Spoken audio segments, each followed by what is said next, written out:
12वां अध्याय। देवताओं को उपदेश देना। नारद जी बोले, ब्रह्मा जी, आप धन्य हैं, क्योंकि आपने अपनी बुद्धि को शिव चरणों में लगा रखा है।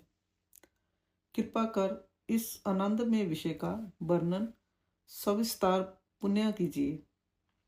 ब्रह्मा जी ने कहा, हे नारद, एक समय की बात है, मैंने सब ओर से देवताओं और ऋषियों को बुलाया और क्षीर सागर के तट पर भगवान विष्णु की स्तुति कर उन्हें प्रसन्न किया। भगवान विष्णु प्रसन्न होकर बोले, हे ब्रह्मा जी एवं अन्य देवगणों, आप जहाँ क्यों पधारे हैं? आपके मन में क्या इच्छा है? आप अपनी समस्या बताइए, मैं निश्चय ही उसे दूर करने का प्रयत्न करूंगा। जय सुनकर ब्रह्मा जी बोले, हे भगवान, दुखों को दूर करने के लिए किस देवता की सेवा करनी चाहिए?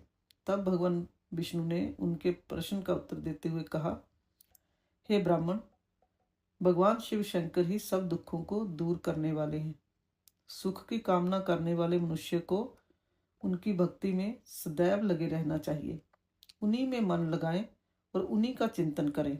जो मनुष्य शिव भक्ति में लीन रहता है, जिसके मन में वे विराजमान है, वह मनुष्य कभी दुखी नहीं हो सकता। पूर्व जन्म में किए गए पुण्यों एवं शिव भक्ति से ही पुरुषों को सुंदर भवन, आभूषणों से विभूषित स्त्रियां, मन का संतोष, धन संपदा, स्वस्थ शरीर, पुत्र पौत्र, अलौकिक प्रतिष्ठा, स्वर्ग के सुख एवं मोक्ष प्राप्त होता है। जो स्त्री या पुरुष प्रतिदिन भक्ति पूर्वक शिवलिंग की पूजा करता है, उसको हर जगह सफलता प्राप्त होती है। वह पापों के बंधन से छूट जाता है। ब्रह्मा जी एवं अन्य गणों ने भगवान विष्णु के उपदेश को ध्यान पूर्वक सुना। भगवान विष्णु को प्रणाम कर कामनाओं की पूर्ति हेतु उन्होंने शिवलिंग की प्रार्थना की। तब श्री विष्णु ने विश्वकर्मा को बुलाकर कहा, हे मुने, तुम मेरी आज्ञा से देवताओं के लिए शिवलिंगों का निर्माण करो। तब विश्वकर्मा ने मेरी और श्रीहरि की आज्ञा को मानते हुए देवताओं के लिए उनके अनुसार लिंगों का निर्माण कर उन्हें प्रदान किया। मुनि श्रेष्ठ नारद, सभी देवताओं को प्राप्त शिवलिंगों के विषय में सुनो। सभी देवता अपने द्वारा प्राप्त लिंग की पूजा उपासना करते हैं। पद्म पराग मणि का लिंग इंद्र को, सोने का कुबेर को, पुखराज का धर्मराज को, श्याम वर्ण का वरुण को, इंद्र नीलमणि का विष्णु को और ब्रह्मा जी हिमालय लिंग को प्राप्त कर उसका भक्ति पूर्वक पूजन करते हैं। इसी प्रकार विश्वदेव चांदी के लिंग की और वसुगण पीतल के बने लिंग की भक्ति करते हैं। पीतल का अश्विनी कुमारों को, स्फटिक का लक्ष्मी को, तांबे का आदित्यों को और मोती का लिंग चंद्रमा को प्रदान किया गया है। ब्रजलिंग ब्राह्मणों के लिए व मिट्टी का लिंग ब्राह्मणों की स्त्रियों के लिए है। मायासुर चंदन द्वारा बने लिंग का और नागों द्वारा मूंगे के बने शिवलिंग का आदर पूर्वक पूजन किया जाता है। देवी मक्खन के बने लिंग की अर्चना करती हैं। जोगी जन भस्म में लिंग की, यक्षगण दधि से निर्मित लिंग की, छाया देवी आटे के लिंग और ब्रह्म पत्नी रतन में शिवलिंग की पूजा करती हैं। बाणासुर पार्थिव लिंग की पूजा करता है। भगवान विष्णु ने देवताओं को उनके हित के लिए शिवलिंग के साथ पूजन विधि भी बताई है। देवताओं के वचनों को सुनकर मेरे हृदय में हर्ष की अनुभूति हुई। मैंने लोगों का कल्याण करने वाली शिव पूजा की उत्तम विधि बताई। यह शिव भक्ति समस्त अविष्ट फलों को प्रदान करने वाली है।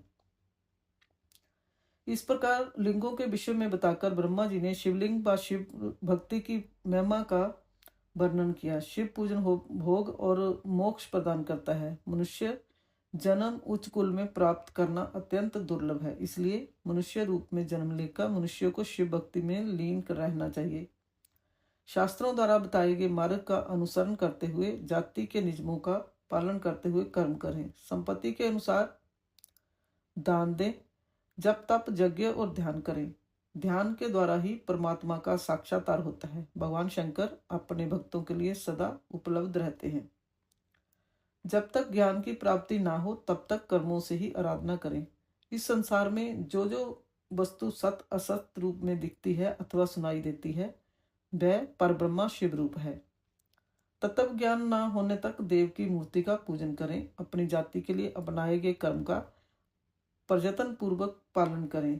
आराध्य देव का पूजन श्रद्धा पूर्वक करें, क्योंकि पूजन और दान से ही हमारी सभी विघ्न व बाधाएं दूर होती हैं। जिस प्रकार मैले कपड़े पर रंग अच्छे से नहीं चढ़ता, परंतु साफ कपड़े पर अच्छी तरह से रंग चढ़ता है, उसी प्रकार देवताओं की पूजा अर्चना से मनुष्य का शरीर पूर्णतया निर्मल हो जाता है, उस पर ज्ञान का रंग चढ़ता है और वह भेदभाव आदि बंधनों से छूट जाता है। बंधनों से छूटने पर उसके सभी दुख दर्द समाप्त हो जाते हैं और मोह माया से मुक्त मनुष्य शिव पद प्राप्त कर लेता है। मनुष्य जब तक गृहस्थ आश्रम में रहे तब तक सभी देवताओं में श्रेष्ठ भगवान शंकर की मूर्ति का प्रेम पूर्वक पूजन करे।